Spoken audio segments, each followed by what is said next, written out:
What was Venice Beach before?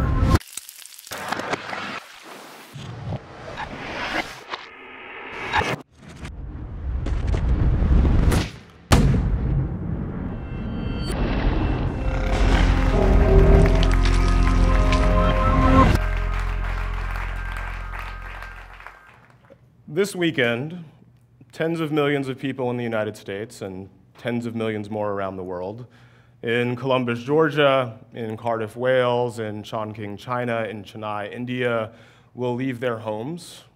They'll get in their cars, or they'll take public transportation, or they will carry themselves by foot, and they'll step into a room and sit down next to someone they don't know, or maybe someone they do, and the lights will go down, and they'll watch a movie. They'll watch movies about aliens or robot aliens or regular people, but they will all be movies about what it means to be human. Millions will feel awe or fear, millions will laugh, and millions will cry. And then the lights will come back on, and they'll reemerge into the world they knew several hours prior, and millions of people will look at the world a little bit differently than they did when they went in. Like going to temple, or a mosque, or a church, or any other religious institution, movie-going is in many ways a sacred ritual, repeated week after week after week. I'll be there this weekend, just like I was on most weekends between the years of 1996 and 1990, at the multiplex near the shopping mall about 5 miles from my childhood home in Columbus, Georgia. And the funny thing is that somewhere between then and now, I accidentally changed part of the conversation about which of those movies get made. So the story actually begins in 2005 in an office high above Sunset Boulevard where I was a junior executive at Leonardo DiCaprio's production company, Appian Way.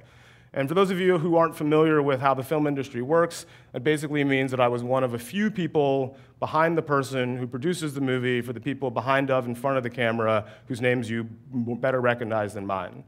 Essentially, you're an assistant movie producer who does the unglamorous work that goes into the creative aspect of producing a movie. You make lists of writers and directors and actors who might be right for movies that you want to will into existence. You meet with many of them and their representatives, hoping to curry favor for some future date. And you read a lot. You read novels that might become movies, you read comic books that might become movies, you read articles that might become movies, you read scripts that might become movies. And you read scripts from writers that might write the adaptations of the novels, of the comic books, of the articles, and might rewrite the scripts that you're already working on. All this in the hope of finding the next big thing, or the next big writer who can deliver something that can make you and your company the next big thing. So in 2005, I was a development executive at Leonardo's production company. I got a phone call from the representative of a screenwriter that began pretty much the way all of those conversations did. I've got Leo's next movie. Now, in this movie that his client had written, Leo would play an oil industry lobbyist. His girlfriend, a local meteorologist, threatens to leave him because his work contributes to global warming. And this is a situation that's been brought to a head by the fact that there's a hurricane forming in the Atlantic that's threatening to do Maria-like damage from Maine to Myrtle Beach. Leo, very sad about this impending breakup, does a little more research about the hurricane and discovers that in its path across the Atlantic, it will pass over a long dormant, though now active volcano that will spew toxic ash into its eye that will presumably be whipped into some sort of chemical weapon that will destroy the world. It was at that point that I asked him, so are you basically pitching me Leo versus the toxic superstorm that will destroy humanity? And he responded by saying, well, when you say it like that, it sounds ridiculous. And I'm embarrassed to admit that I had the guy send me the script, and I read 30 pages before I was sure that it was as bad as I thought it was. Now, Superstorm is certainly an extreme example, but it's also not an unusual one. And unfortunately, most scripts aren't as easy to dismiss as that one. For example, a comedy about a high school senior who, when faced with an unplanned pregnancy, makes an unusual decision regarding her unborn child. That's obviously Juno. $230 million at the worldwide box office, 4 Oscar nominations, 1 win. How about a Mumbai teen who grew up in the slums, wants to become a contestant on the Indian version of Who Wants to Be a Millionaire? That's an easy one. Slumdog Millionaire, $377 million worldwide, 10 Oscar nominations and 8 wins. A chimpanzee tells his story of living with the legendary pop star Michael Jackson. Anyone? It's a trick question. But it is a script called Bubbles that is going to be directed by Taika Waititi, the director of Thor Ragnarok.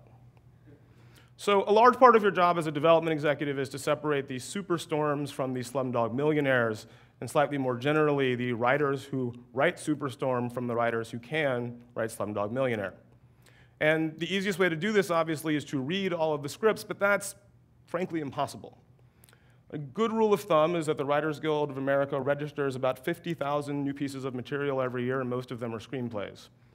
Of those, a reasonable estimate is about 5,000 of them make it through various filters, agencies, management companies, screenplay compositions, and the like, and are read by someone at the production company or major studio level. And they're trying to decide whether they can become one of the 300 and dropping movies that are released by the major studios or their sub-brands each year. I've described it before as being a little bit like walking into a members-only bookstore, where the entire inventory is just organized haphazardly and every book has the same nondescript cover. Your job is to enter that bookstore and not come back until you found the best and most profitable books there. It's anarchic and gleefully opaque. And everyone has their method to address these problems. Most rely on the major agencies, and they just assume that if there's great talent in the world, they've already found their way to the agencies, regardless of the structural barriers that actually exist to getting to the agencies in the first place. Others also constantly compare notes among themselves about what they've read and what's good, and they just hope that their cohort group is the best, most wired, and has the best taste in town. And others try to read everything, but that's, again, impossible. If you're reading 500 screenplays in a year, you are reading a lot, and it's still only a small percentage of what's out there. Fundamentally, it's triage. And when you're in triage, you tend to default to conventional wisdom about what works and what doesn't.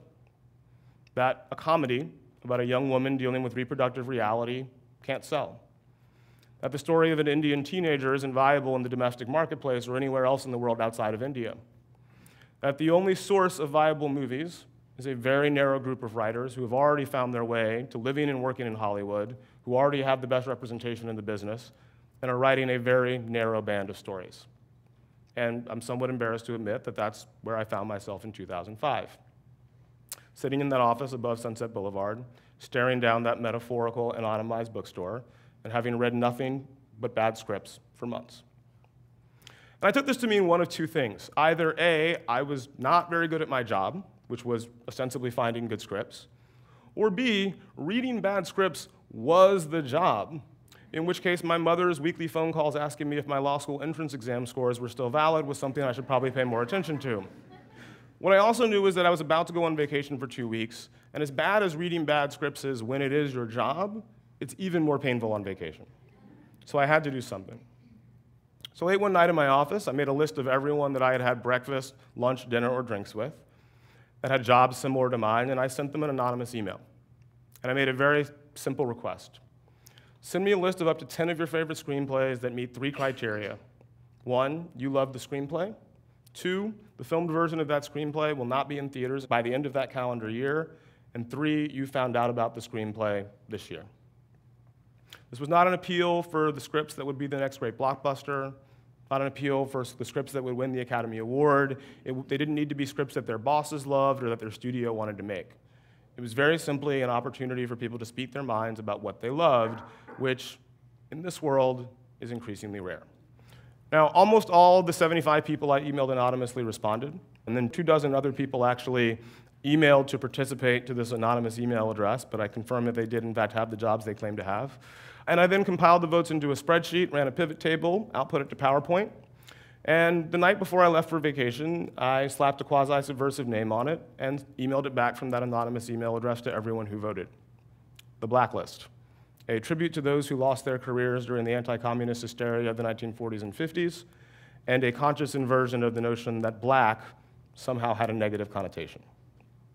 After arriving in Mexico, I pulled out a chair by the pool, started reading these scripts, and found, to my shock and joy, that most of them were actually quite good. Mission accomplished. What I didn't and couldn't have expected was what happened next. About a week into my time on vacation, I stopped by the hotel's business center to check my email. This is a pre-iPhone world, after all. and found that this list that I had created anonymously had been forwarded back to me several dozen times at my personal email address. Everyone was sharing this list of scripts that everyone had said that they loved, reading them and then loving them themselves. And my first reaction, that I can't actually say here, but we'll describe it as fear, the idea of surveying people about their scripts was certainly not a novel or a genius one. Surely there was some unwritten Hollywood rule of omerta that had guided people away from doing that before, that I was simply too naive to understand it being so early in my career. I was sure I was going to get fired, and so I decided that day that A, I would never tell anybody that I had done this, and B, I would never do it again. Then 6 months later, something even more bizarre happened. I was in my office on Sunset and got a phone call from another writer's agent. The call began very similarly to the call about Superstorm. I've got Leo's next movie. Now, that's not the interesting part. The interesting part is the way the call ended, because this agent then told me, and I quote, "Don't tell anybody, but I have it on really good authority, this is going to be the #1 script on next year's Blacklist." Yeah. Suffice it to say, I was dumbfounded. Here was an agent using the Blacklist, this thing that I had made anonymously and decided to never make again, to sell his client to me, to suggest that the script had merit based solely on the possibility of being included on a list of beloved screenplays. After the call ended, I sat in my office, sort of staring out the window, alternating between shock and general giddiness. And then I realized that this thing that I had created had a lot more value than just me finding good screenplays to read over the holidays. And so I did it again the next year, and the LA Times outed me as the person who had created it. And the year after that, and the year after that, and I've done it every year since 2005. And the results have been fascinating because, unapologetic lying aside, this agent was exactly right. This list was evidence to many people of the script's value, and that a great script had greater value than I think a lot of people had previously anticipated. Very quickly, the writers whose scripts were on that list started getting jobs. Those scripts started getting made, and those scripts that got made were often the ones that violated the assumptions about what worked and what didn't. They were scripts like Juno, and Little Miss Sunshine, and The Queen, and The King's Speech, and Spotlight, and yes, Slumdog Millionaire, and even an upcoming movie about Michael Jackson's Chimpanzee. Now, I think it's really important that I pause here for a second and say that I can't take credit for the success of any of those movies. I didn't write them, I didn't direct them, I didn't produce them, I didn't gaff them, I didn't make food and craft service. We all know how important that is. The credit for those movies, the credit for that success goes to the people who made the films. What I did was change the way people looked at them. Accidentally, I asked if the conventional wisdom was correct. And certainly there are movies on that list that would have gotten made without the Blacklist, but there are many that definitely would not have. And at a minimum, we've catalyzed a lot of them into production, and I think that's worth noting.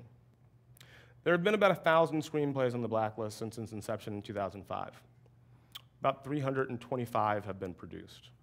They've been nominated for 300 Academy Awards. They've won 50.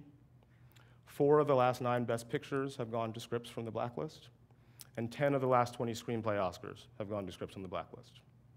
All told, they've made about $25 billion in worldwide box office, which means that hundreds of millions of people have seen these films when they leave their homes and sit next to someone they don't know, and the lights go down. And that's to say nothing of post-theatrical environments like DVD, streaming, and, let's be honest, illegal downloads. 5 years ago today, October 15th, my business partner and I doubled down on this notion that screenwriting talent was not where we expected to find it, and we launched a website that would allow anybody on earth who'd written an English-language screenplay to upload their script, have it evaluated, and make it available to thousands of film industry professionals. And I'm pleased to say in the 5 years since its launch, we've largely proved that thesis. Hundreds of writers from across the world have found representation, have had their work optioned or sold. 7 have even seen their films made in the last 3 years, including the film Nightingale, the story of a war veteran's psychological decline in which David Oyelowo's face is the only one on screen for the film's 90-minute duration. It was nominated for a Golden Globe and 2 Emmy Awards. It's also kind of cool that more than a dozen writers who were discovered on the website have ended up on this end-of-year annual list, including 2 of the last 3 #1 writers. Simply put, the conventional wisdom about screenwriting merit, where it was, and where it could be found was wrong. And this is notable because, as I mentioned before, in the triage of finding movies to make and making them, there's a lot of relying on conventional wisdom. And that conventional wisdom, maybe, just maybe, might be wrong to even greater consequence. Films about black people don't sell overseas. Female-driven action movies don't work because women will see themselves in men, but men won't see themselves in women. That no one wants to see movies about women over 40. That our on-screen heroes have to conform to a very narrow idea about beauty that we consider conventional. What does that mean when those images are projected 30 feet high and the lights go down for a kid that looks like me in Columbus, Georgia? Or a Muslim girl in Cardiff, Wales? Or a gay kid in Chennai? What does it mean for how we see ourselves and how we see the world and for how the world sees us? We live in very strange times. And I think for the most part, we all live in a state of constant triage. There's just too much information, too much stuff to contend with. And so, as a rule, we tend to default to conventional wisdom. And I think it's important that we ask ourselves constantly, how much of that conventional wisdom is all convention and no wisdom, and at what cost? Thank you.